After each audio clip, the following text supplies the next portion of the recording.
Hey guys, it's Harrison alongside Josh, and welcome to the Awkward Sports Podcast.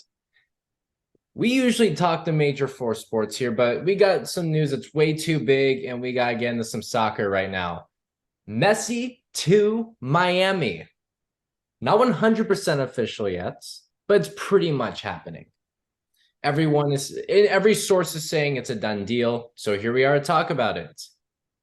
Yeah, Messi to enter Miami FC. Obviously, it's a huge deal for the MLS, landing the greatest soccer player and the most popular athlete of all time, Lionel Messi. And, you look at his resume, it speaks for yourself. Not even going to dive in too much on that. We all know who he is, we all know what he's accomplished. But do you think he's taking a little bit of the Brady path? What is it with all these stars coming to Florida near the end of their career or still in their prime, but have been playing for a long time? Yeah, I mean, you could talk the Tom Brady route. I think it's a bit bigger than that. This is Wayne Gretzky to the LA Kings level. It could potentially be bigger, but right now that's the closest equivalent we truly have. And I know some people are thinking like, oh, we talk about like Messi's way bigger on the world than Gretzky and all that, like obviously. But here's where the comparisons come. When it comes to growing a sport in America, this is one of those moves. When Gretzky went to LA, people who had never been to a hockey game in their lives bought season tickets. There are going to be people in Miami who have never watched a soccer game who are going to be buying Inter Miami season tickets. It's that same effect that's going to be coming. Look at Instagram already. Inter Miami went from a team that no one really paid attention to, unless you were that diehard soccer fan in Miami, to having more Instagram followers than any team in the NFL, may I mind you, along with the NHL, MLB, and of course the rest of MLS. There are still NBA teams that have way more followers than Inter Miami does, but that's because the NBA is just very good at, its social media presence compared to other leagues, I would say. But in the end, that still just shows the effect. A team that was irrelevant and now has the most followers of any team in the any non NBA team in the country. It's wild. Yeah, and I mean to go off of your point there, I mean me and some of my friends we were talking about it a couple days ago. Their Instagram account, I think it was at like 1.2 million followers, and it was up to 6 million within 24 hours, which is Yeah, just already 6 million. up I saw five, but I mean, I'm five, surprised yeah, it went up further. 5, 6. The point is, it was a huge spike, and it was one of those things where it was like when Brady joined the Bucks, it wasn't even like a million plus. I mean, the Bucks went from like 700K to like 1.4. Like that was kind of the spike that they had.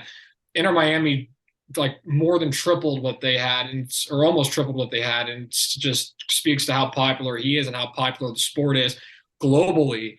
And again, a huge win for the MLS, which is a league that's been largely looked at as a league for great players there, of course, in this country, but and players that have come from overseas to play here. But people talk about, the big leagues like the English Premier League and La Liga and a number of those super juggernaut leagues that are out there. And the MLS isn't by any means considered to be the premier league of soccer, no pun intended. And of course, Messi coming here, I wonder how that will affect the landscape of the sport in the near future. Will other star players come to this league to join him to compete against him? That'll be interesting to see. I don't know if it's likely or not, but it's still fascinating to think about. Yeah, I don't think MLS will ever be even close to like Premier League or like La Liga or something like that.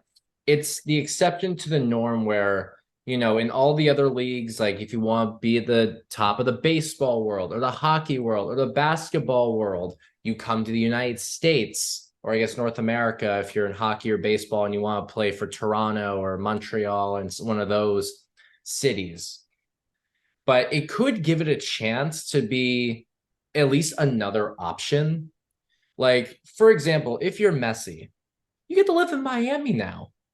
People come from all around the world to go live in Miami. Like one condo can be so diverse from just where people are from around the world. And just imagine you get to play soccer, and you could just have like a big house near the beach. It's probably much cheaper than, well, I wouldn't say it's much cheaper than other places in the world. I mean, it's, Miami's not a cheap city by any means, maybe compared to like Monaco or something. But it's a fascinating, like, that's the incentive, is you get to be in Miami.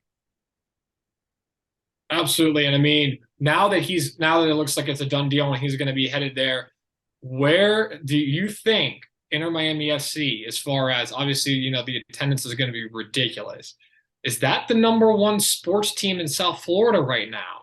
Now that he's there. And we're saying that with the Miami Heat in the finals, the Florida Panthers in the Stanley Cup finals, and the Dolphins with the big brand that they've always had established. Is Inter Miami FC now the biggest team down there, the number one attraction for sports in South Florida? Very much an it depends answer.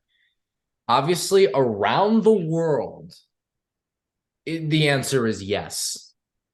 But from a local standpoint, like the average Miami resident is still probably going to care about the Dolphins more than Inter Miami. I'm just stating the truth, just because the United States is so different from the rest of the world when it comes to its sports interests. People are still going to go, oh my God, Messi's here. We got to go. Clearly, ticket prices went from like $50 to $400, if not more. But I just want to be realistic just with how soccer is on the world stage versus in the United States. Is it going to grow the game a ton? Of course, absolutely. It's already growing really, really quickly as we get into a more globalized world in general. It's much more popular with younger Americans compared to older Americans. These are just facts. Soccer is growing in the United States at a rate that had just never been before. But that being said, as globalized as the world is, there's still that separation of interest. And it's very United States and Canada specific, because you go to Mexico, it's the most popular sports. I mean, baseball there is still very popular. And same thing with lots of, Central America, the Caribbean, even parts of South America. But when it comes to the top sport, it's soccer. And that's where it is everywhere in the world except, this one section. So to answer your question, it really comes down to it's yes and no. It's going to, from a domestic standpoint, soccer is going to be way more interesting when the greatest player of all time is coming to the United States. I'm sure it was a big deal when Pele came 40 something years ago as well. Same, but except now it's has a better chance to create more traction, I would say. But yes and no.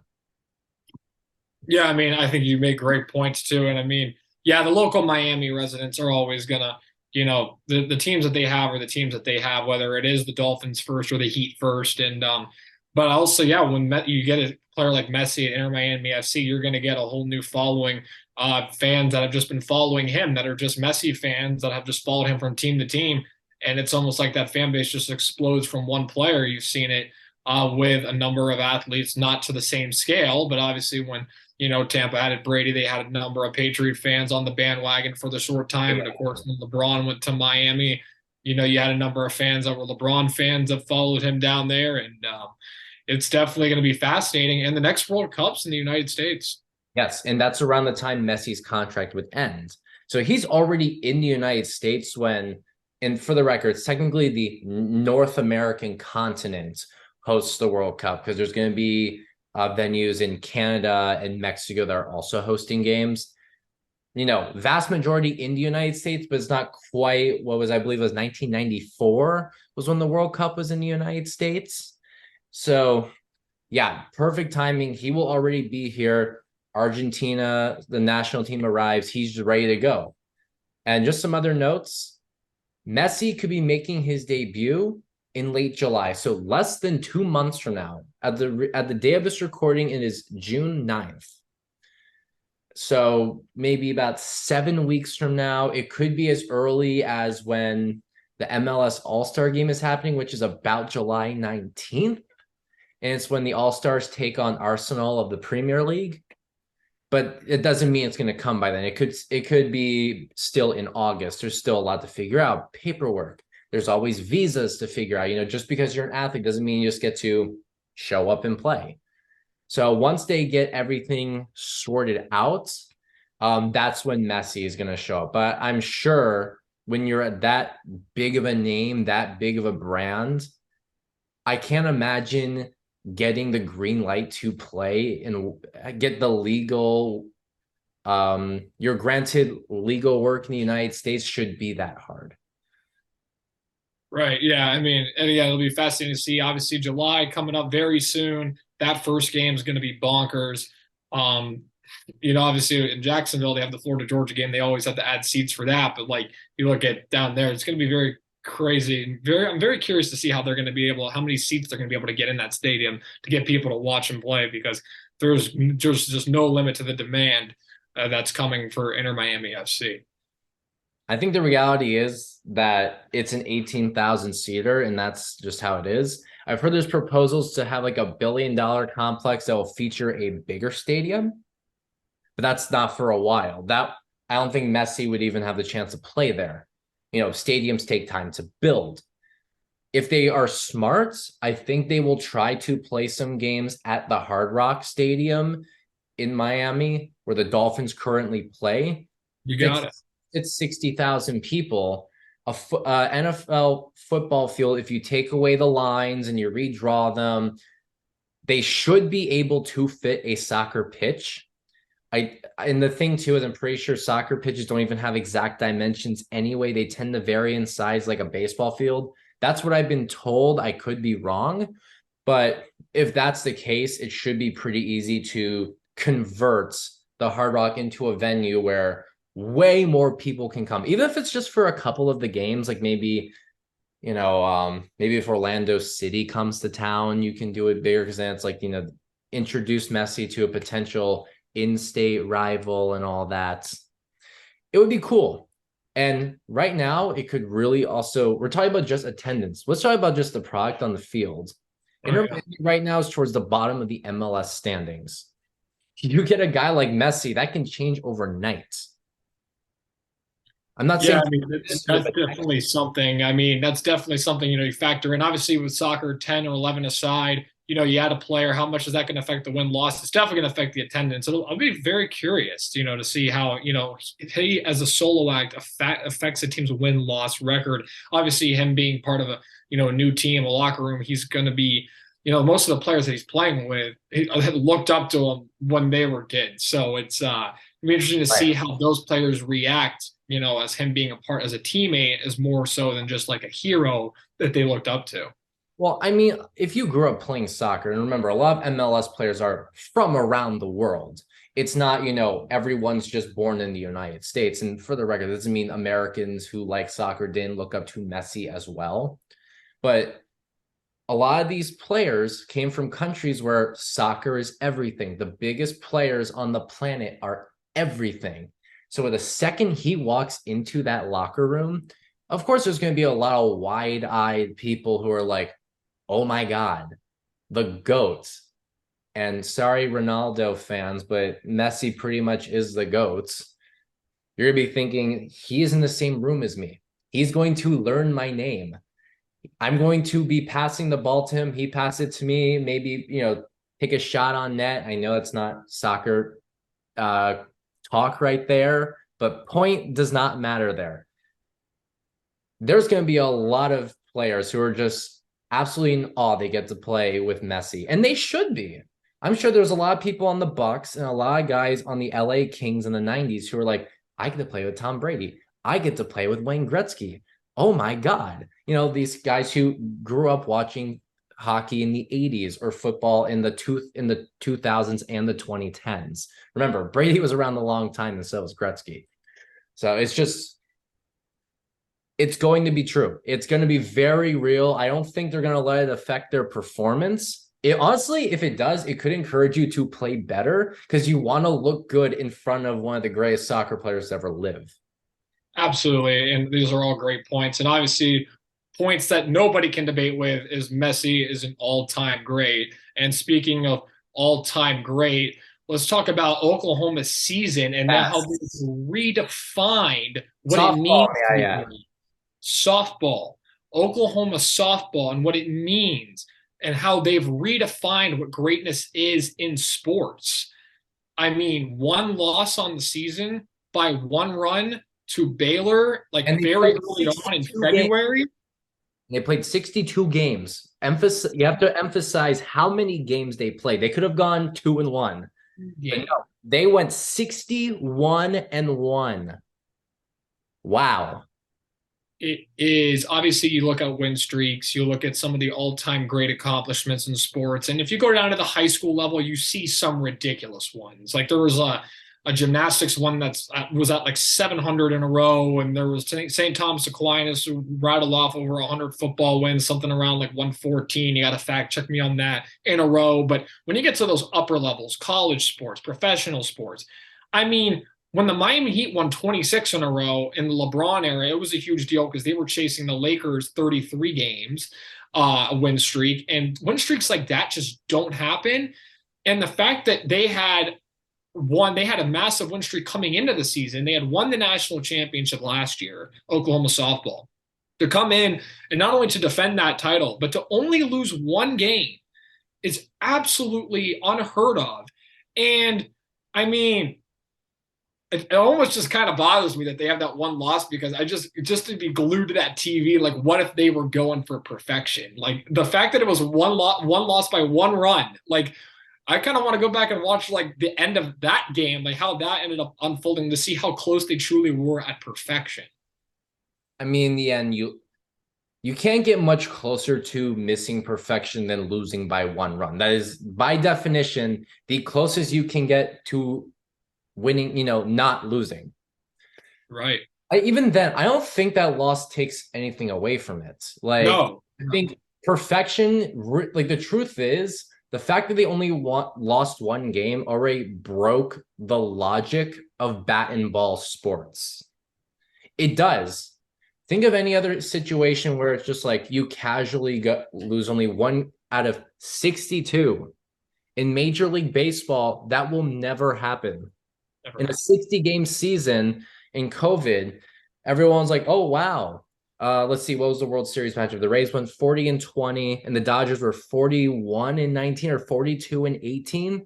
Yeah, something around there. Yeah, that just shows how hard it is to win games in bat and ball sports. And they did that. I just want to put some highlights in here for Oklahoma just for the greater run they've been on. Third consecutive title, including 2 out of 3 against Florida State. So, go Gators. Even though it's totally lost to Oklahoma badly in football. Sixth title in 10 years. Eighth appearance in the final in the last 11 years.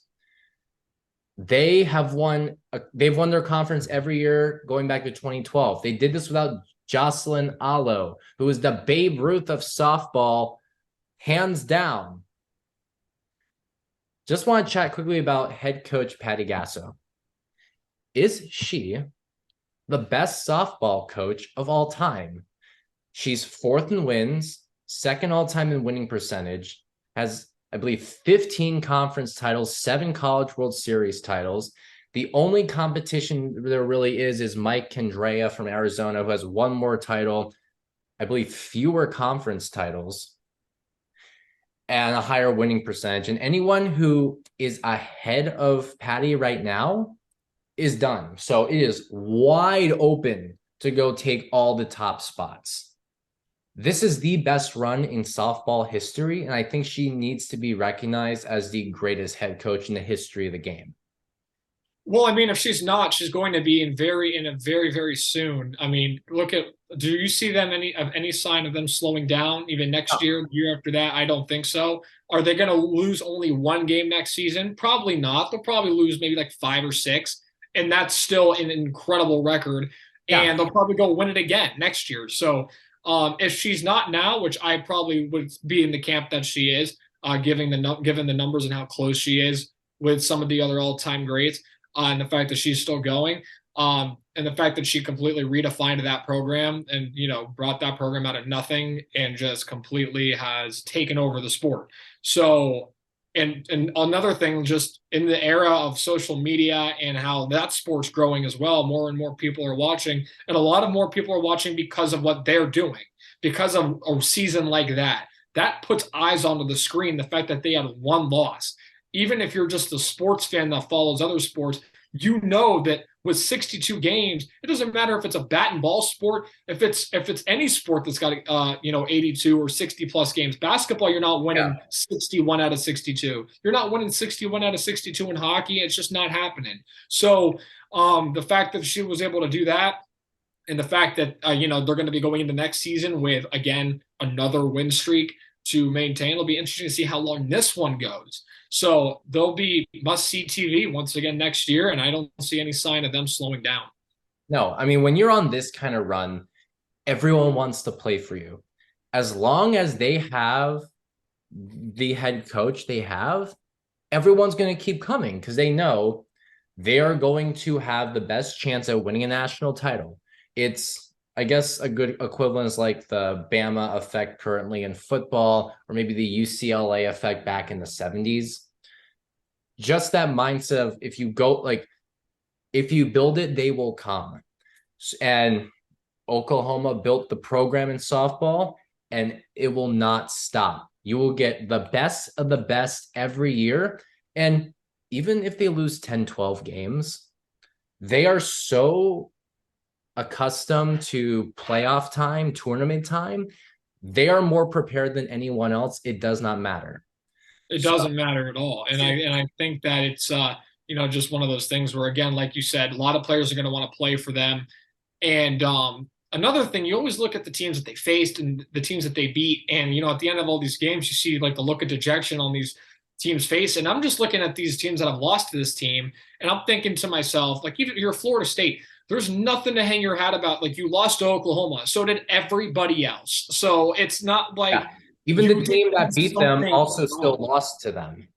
Like, well, yeah. And most teams that they lose games, they go into the film room and they're like, all right, well, what did we do wrong? What could we have done differently? This team is so good, Oklahoma softball is, that you can just go into the film, watch your team, watch how your team performed throughout the season, watch the matchup against Oklahoma, and you can be like, we coached it right, we performed right, and like they're just better, and that's okay. And it's okay to you just ran into history. You ran into what you're a victim of circumstance, is like what some may call it. Just like Malone and Stockton were in Utah when they faced Jordan twice in the finals. They couldn't beat him.